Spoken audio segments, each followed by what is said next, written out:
Hi everyone, welcome back to my channel sociology classes. तो हमने अगर आप लोग को याद होगा कि लास्ट क्लास में हमने क्या इंट्रोडक्टरी क्लास था, पहला क्लास था, तो उसमें हमने क्या पढ़ा था कि हम सोशियोलॉजी के बारे में पढ़ेंगे। तो सोशियोलॉजी का पहला जो पढ़ेंगे वो पढ़ेंगे इमर्जेंस ऑफ सोशियोलॉजी, कि how did sociology as a discipline originate, कैसे आगे बढ़ा, कैसे बना। कुछ ना कुछ हर चीज का बैकग्राउंड होता है, किसी बैकग्राउंड में ही कोई चीज उत्पन्न होता है, पनपता है। तो वैसे sociology as a subject, how did it emerge as a discipline, scientific discipline. तो मैंने बताया था कि लास्ट क्लास में कि एनलाइटमेंट के बारे में पढ़ना है, बिकॉज ये एक बहुत एनलाइटमेंट पीरियड भी बोल सकते हैं, ये एक दौर था यूरोप में। वह यूरोप, ठीक है, एनलाइटमेंट पीरियड इन यूरोप। तो ये डार्क एज के बाद आया था। एक डार्क एज चला था जहां लोग अंधविश्वास में विश्वास करते थे, सब कुछ करते थे, सब कुछ एकदम एक अथॉरिटी के उसमें चलता था। तो एनलाइटमेंट पीरियड जो यूरोप में हुआ, तो इसको हम पढ़ेंगे क्या कि we will study about modernity, क्योंकि मॉडर्निटी ही वो कॉन्सेप्ट है जिससे राइज ऑफ सोशियोलॉजी, सोशियोलॉजी बना मॉडर्निटी के कारण। और ये मॉडर्निटी का मतलब क्या होता है? Anything which is not traditional is modern. उसका उल्टा मॉडर्न हुआ। ट्रेडिशनल जो नहीं है वो मॉडर्न होगा। Modernity means a modern way of thinking, modern way of looking at things, modern way of inquiry, modern way of analysing things, anything, हर चीज मॉडर्न हो जाना। तो it is a change, it is a social change. What is it? It is a social change. तो modernity पे जो sociology होती है, ये तीन हम स्ट्रक्चर्ड वे में पढ़ेंगे कि कैसे कैसे कौन से तीन मेजर मॉडर्निटी के। तो थ्री टाइप्स ऑफ मॉडर्निटी पढ़ेंगे जो हम यूरोप में उस टाइम में आया। First would be ideological modernity. Ideological modernity मतलब आइडियोलॉजिकल चेंज। आइडियोलॉजी में लोगों के आइडिया में चेंज आया। पूरा आइडियोलॉजी चेंज हो गया, लोगों का देखने का, चीजों को नजरिया, ये सब चेंज हो गया यूरोप में। कैसे? आइडियोलॉजिकल मॉडर्निटी के थ्रू। इसमें क्या हुआ? इसी आइडियोलॉजिकल मॉडर्निटी ने किस चीज को? लॉजिकल मॉडर्निटी के थ्रू। इसमें क्या हुआ? इसी आइडियोलॉजिकल मॉडर्निटी ने किस चीज को जन्म दिया? एनलाइटमेंट को।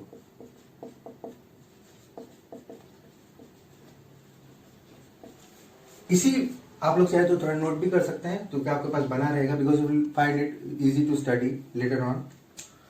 एनलाइटमेंट पीरियड यूरोप में आइडियोलॉजिकल मॉडर्निटी से आया। सबसे पहला जो हम तीन टाइप की मॉडर्निटी आए जिन्होंने जो सोशियोलॉजी को एज डिसिप्लिन स्थापित किया, वो तीन टाइप के कौन से हैं? सबसे पहले ideological modernity, which is also known as a period of enlightenment, transformation. तो ये जो आइडियोलॉजिकल मॉडर्निटी है उसमें हम पढ़ेंगे सबसे पहले एनलाइटमेंट। तो क्या हुआ कि भगवान से विश्वास कर हटा के, भगवान से विश्वास सिर्फ भगवान पे, थियोलॉजी में विश्वास होता था, लेकिन बाद में क्या हुआ? स्पिरिट ऑफ साइंस आया। Science started to dominate.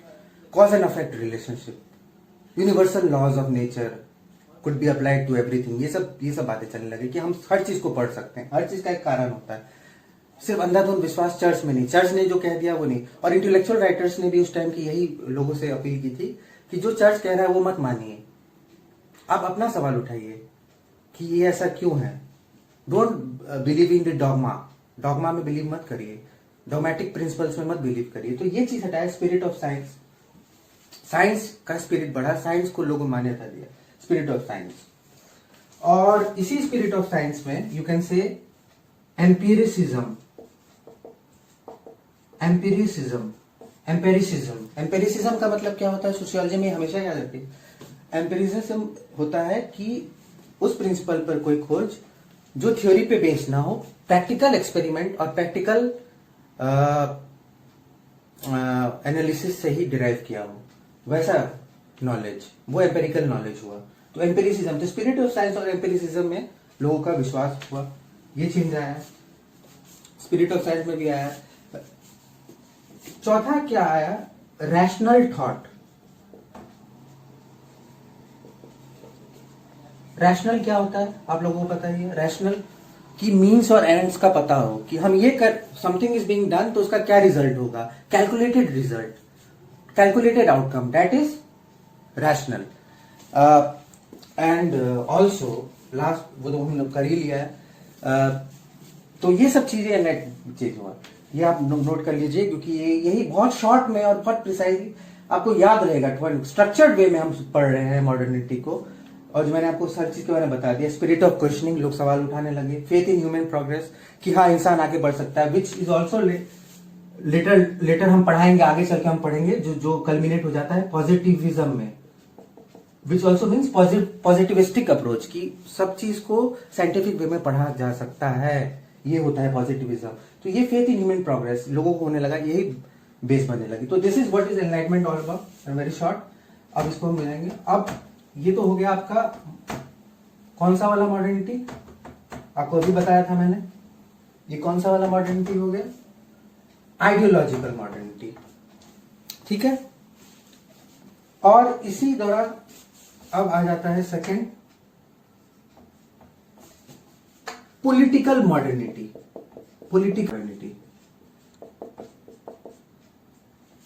Political modernity is the second type of modernity which flourished, जो हुआ उस टाइम में बढ़ा। पॉलिटिकल मॉडर्निटी सबसे ज्यादा था उस मॉडर्निटी एनलाइटमेंट में। तो ये किस एरिया में हुआ ये मॉडर्निटी, क्या क्या चेंजेस हुए,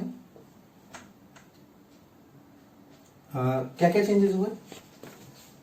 ये चेंजेस जो इसमें हुए वो हुए, सबसे तो ओवरथ्रो ऑफ, सबसे पहले पॉलिटिकल अब मॉडर्निज्म में क्या हुआ, ओवरथ्रो ऑफ मोनार्क समझते हैं ना, यहाँ बहुत सारे सब जानते होंगे, बहुत कॉमन थी। मोनार्क क्या, मोनार्क सिस्टम क्या होता है, I will tell you about it. Overthrow of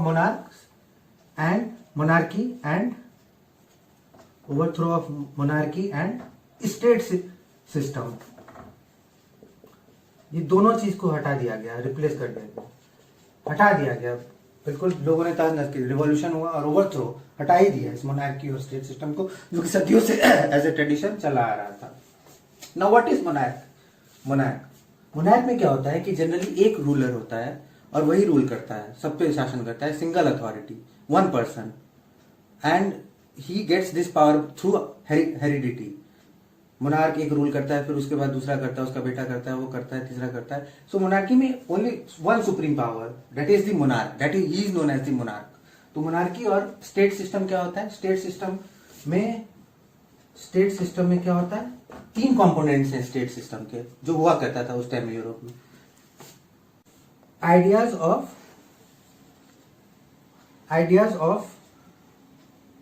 liberty, fraternity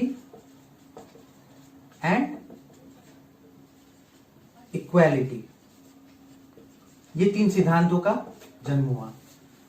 liberty को लोग मानने लगे, फ्रेटर्निटी को मानने लगे, इक्वालिटी को मानने लगे। Everybody was being treated equal, कि हर इंसान इसी के बैकड्रॉप में, इसी के उससे समझ सकते हैं कि universal declaration of human rights आया, कि हाँ भाई सब इंसान है और सब समान है।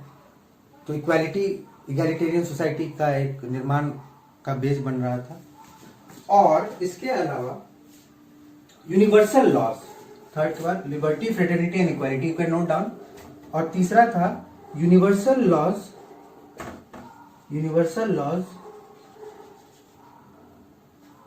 could be applied to understanding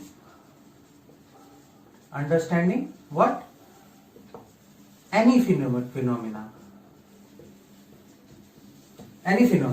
Universal laws could be applied to understand any phenomena. ये एक लोगों ने मानना शुरू किया कि, मैं बहुत सिंपल लैंग्वेज में समझाता हूँ, कि लोगों ने ये मानना चाहिए कि यूनिवर्सल लॉज, जो कुछ लॉज हैं जो गवर्न करती हैं हमारे ब्रह्मांड को, universe, that could be applied to understand any phenomena, any scientific phenomena. Scientifically चीजों को पढ़ा जा सकता है through universal laws which are applicable in each and every setting situation.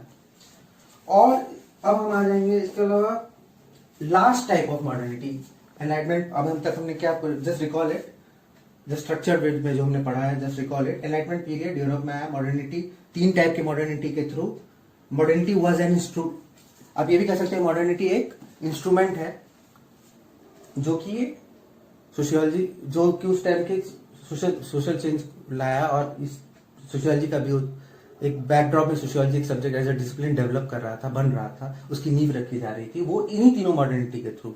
तो ये एक इंस्ट्रूमेंट था, एक फैक्टर था मॉडर्निटी। तीन टाइप के, हम दो टाइप के पढ़ चुके हैं, पॉलिटिकल मॉडर्निटी पढ़ चुके हैं, एनलाइटमेंट सॉरी आइडियोलॉजिकल मॉडर्निटी पढ़ चुके हैं, पॉलिटिकल मॉडर्निटी पढ़ चुके हैं, और अब हम तीसरा कौन सा पढ़ेंगे, जो तीसरा फैक्टर था लास्ट, वो था बस ये लास्ट है।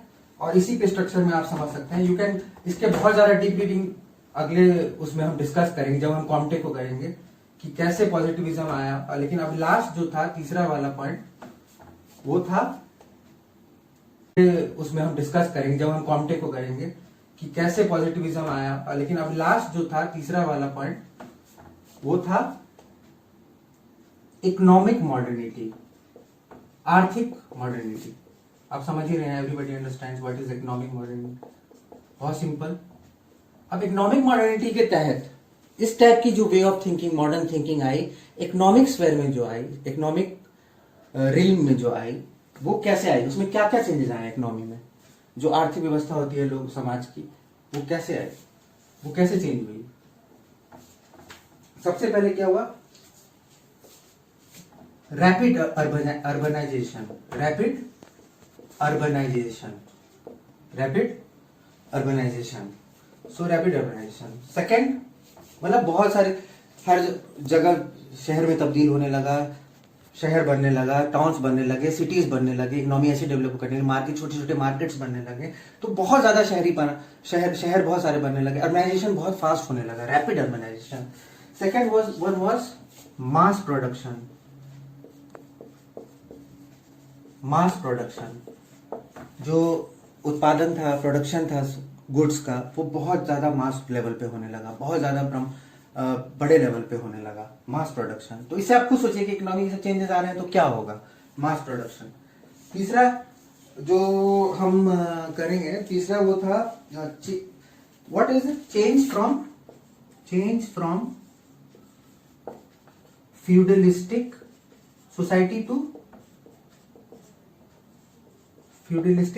To capitalist society. उस टाइम में फ्यूडल सोसाइटी हुआ करता था, उस टाइम में फ्यूडल सोसाइटी हुआ था, तो एकदम से क्या हो गया, change, feudalistic mode of production, feudalistic type of society was overthrown and was replaced by capitalist society. अब पूंजीवाद वाली सोसाइटी आ गई थी, गुड्स प्रोडक्शन, ये सब चीजें। तो इसके बाद आगे हम देखेंगे कि अब क्या होता है।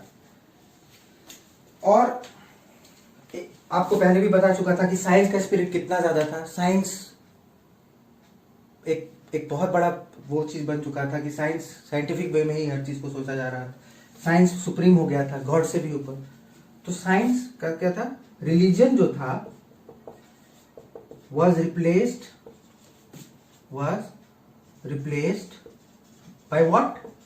By science. रिलीजन जो था धीरे धीरे थियोलॉजिकल सोसाइटी, मेटाफिजिकल सोसाइटी और इंडस्ट्रियल सोसाइटी, एकदम से क्या हो गया, change, feudalistic mode of production, feudalistic type of society was overthrown and was replaced by capitalist society. अब पूंजीवाद वाली सोसाइटी आ गई थी, गुड्स प्रोडक्शन, ये सब चीजें।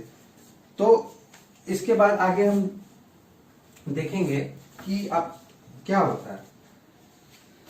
और आपको पहले भी बता चुका था कि साइंस का स्पिरिट कितना ज्यादा था। साइंस एक बहुत बड़ा वो चीज बन चुका था कि साइंस, साइंटिफिक वे में ही हर चीज को सोचा जा रहा था, साइंस सुप्रीम हो गया था, गॉड से भी ऊपर। तो साइंस का क्या था, रिलीजन जो था was replaced by what? By science. Religion जो था धीरे धीरे थियोलॉजिकल सोसाइटी, मेटाफिजिकल सोसाइटी और इंडस्ट्रियल सोसाइटी की तरफ आ रही थी, ये समझना, ये चेंज हुआ। तो यही है आपकी, यही 3 हुआ और ये सब चीज़ आपको याद रखना है। और एक और चीज़ इसमें हम लोग ऐड कर सकते हैं कि राइज ऑफ मिडिल क्लास। अब ये राइज ऑफ मिडिल क्लास क्यों? Rise of middle class, rise of middle class, ये राइज ऑफ मिडिल क्लास क्यों? उस टाइम में मिडिल क्लास, इंटेलेक्चुअल क्लास बहुत ज्यादा वो बढ़ रही थी, इंटेलेक्चुअल थिंकिंग हो रही थी, राइटर्स थे वेरी लाइक प्लेटो, एरिस्टोटल, बहुत सारे हैं, वो आप डिटेल में जाइएगा तो पढ़िएगा कि बहुत सारे राइटर्स थे, तो वो लिख रहे थे एंड क्रिटिकली लिख रहे थे। तो उनको, उन्होंने भी क्या, वैसी क्लास बहुत ज्यादा राइज होने लगी, राइज ऑफ मिडिल क्लास के लोग बढ़ने लगे, इंटेलेक्चुअल थिंकिंग क्लास जिसको बोलते हैं, सोचने वाली क्लास, चीजों को समझने वाली क्लास, जिसको मिडिल क्लास होती है। तो इन्हीं 3 मॉडर्निटी के बैकग्राउंड में, you can say in the background, sociology emerge कर रहा था। इस चीज में विश्वास रखते हुए सोशियोलॉजी इस चीज में कि साइंटिफिक वे से सोसाइटी को पढ़ा जा सकता है और उसके प्रॉब्लम्स को समझी जा सकती है and we can find solution to it, that's it. ये इतना आपको 3 चीज, ये आज हमने जो पढ़ा रिकॉल कर लीजिएगा कि ये 3 चीज याद रखिएगा कि हमने आपको विस्तार में जाने 3 तरह की मॉडर्निटी से आया जो सोशियोलॉजी का ऊपर है, जिसको हम पूरे शॉर्ट में बोल सकते हैं European modernity and rise of sociology, कि यूरोपियन मॉडर्निटी कैसे हुआ और उसके बाद कैसे सोशियोलॉजी उत्पन्न हुआ। तो ये 3 में हमने पढ़ा, कौन कौन से, आप इसको याद कर लीजिए एक बार फिर से, आपको फिर स्ट्रक्चर वे में याद आ जाएगा। पहला था ideological modernity, the second one was political modernity and the third one was economic modernity. That's all for today. और इसको हम और ब्रीफ में इससे अटैच आगे कल हम फिर देखेंगे। Thank you.